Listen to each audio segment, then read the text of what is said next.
Renak lama, titinya rapat, kayu jelotong, berlantai papan.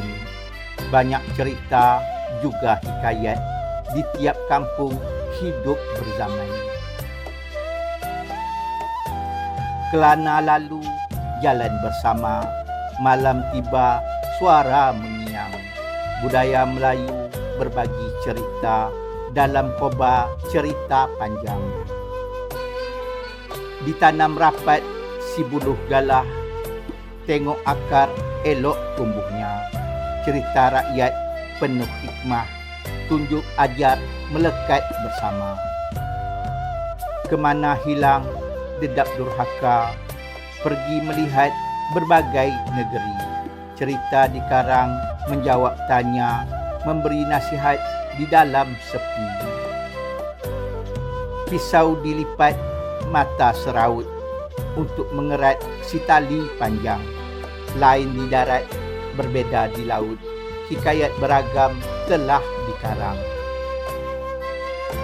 Batang perepat di tepi rawa, bila dipanjat gugurlah kuah. Setiap tempat ada cerita, cerita hikayat penuh petuah. Di tengah malam nakhoda berlabuh, anak pulau menghitung bintang. Sejak dahulu sastranya tumbuh, orang Riau pandai mengarang. Bila busut berisi rama, tanahnya padat, lubang bertutup. Apa tanda negeri terjaga, cerita hikayat berkembang hidup. Bunga perepat telah pun tampak, sayang gugur digoyang tupai. Cerita rakyat sangatlah banyak, tapi penutur yang tidak ramai. Tekukur bisa terbang tinggi, menyisih tempua melewat pulau.